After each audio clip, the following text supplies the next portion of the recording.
আসসালামু আলাইকুম viewers, master অভিজ্ঞতা শেয়ার করতে আবার আপনাদের মাঝে নতুন একটি পাবদা মাছের ভিডিও নিয়ে হাজির হলাম।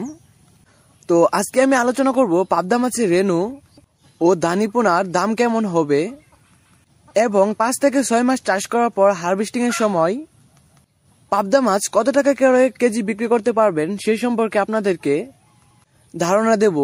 তো তার আগে বলে নিচ্ছি, আপনারা যারা আমার চ্যানেলের নতুন মেম্বার তারা এখনই সাবস্ক্রাইব করে নেন এবং আরো নিত্য নতুন ভিডিও পাওয়ার জন্য পাশে থাকা বেল আইকনটি প্রেস করে নেন। আর যারা অলরেডি সাবস্ক্রাইব করে দিয়েছেন তারা লাইক বাটনে লাইক দিয়ে ভিডিওটি শেয়ার করে দেন। তো পাবদা মাছ খুবই সুস্বাদু একটি মাছ। বর্তমানে বাংলাদেশে পাবদা মাছের চাহিদা খুবই বেশি। বর্তমানে এই মাছের বাজার মূল্য খুবই বেশি। আপনারা যদি চান তাহলে চাষ করতে পারেন। তো এই মাছ চাষ করে আপনি অল্প খরচে বেশি টাকা আয় করতে পারেন। কম খরচে কম জায়গায় বেশি মাছ উৎপাদন করা যায়। তো ভিউয়ার্স, আপনারা চাইলে পাবদা মাছের রেনু পুকুরে অথবা বায়োফ্লকে চাষ করতে পারেন। এই মাছের রেনুগুলো সাধারণত কেজি অথবা হাপা করে বিক্রি করা হয়। এই মাছের রেনুর রেট সময় সাপেক্ষে উঠানামা করতে পারে। তো পাবদা মাছ খুবই সেন্সিটিভ একটি মাছ। এই মাছের রেনুগুলো চাষ করতে হলে ভালোভাবে পুকুর প্রস্তুত করতে হবে।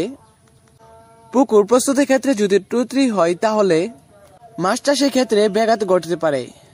তো পাবদা মাছের জন্য পুরাতন পুকুর হলে ভালোভাবে শুকিয়ে ফেলতে হবে।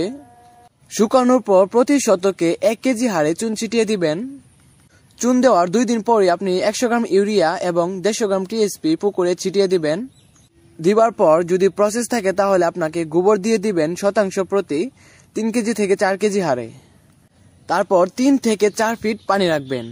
তো পানি দেওয়ার 4 থেকে 5 দিন পরে আপনারা পুকুরে রেনু দিতে পারবেন। রেনু দেবার ক্ষেত্রে অবশ্যই একটা বিষয় লক্ষ্য রাখবেন, হ্যাচারি থেকে রেনুগুলো ক্রয় করার সময় হ্যাচারির মালিককে অবশ্যই বলে রাখবেন যে স্বাভাবিক ঘনত্বে মাছের রেনুগুলো সাপ্লাই হয়, অর্থাৎ মাছের রেনুগুলো প্রতি প্যাকেটে স্বাভাবিক ঘনত্বে দেওয়া হয়, কোনো প্রকারে যেন অক্সিজেন ফিল না করে। তো এই বিষয়টা অবশ্যই লক্ষ্য রাখবেন। তো পাবদা মাছকে কি খাবার দিবেন সেক্ষেত্রে প্রথম অবস্থায় আপনাকে দেশি ডিমটাই খাওয়ানো ভালো হবে। যেরকম হাঁসের ডিম, এই ডিমটি যদি খাওয়াতে পারেন তাহলে মাছের স্ট্রং থাকবে, মাছের রেনুগুলো দুর্বল হবে না। পাবদা মাছের রেনুকে 3 থেকে 4 দিন ডিম খাওয়ানোর পরে খুব সহজেই মেগা পাউডার খাওয়াতে পারবেন। মেগা পাউডার খাওয়ানোর নিয়ম হচ্ছে পানির সাথে মিশ্রিত করে আপনাকে খুব তরলভাবে, ঘনত্ব যেন না হয় সেইভাবে আপনাকে পাবদা মাছকে খাবার দিতে হবে। তো মাছচাষী বন্ধুরা, আজকে ভিডিওটি এই পর্যন্তই। যদি ভালো লেগে থাকে অবশ্যই একটি সাবস্ক্রাইব করে দিবেন এবং লাইক বাটন লাইক দিয়ে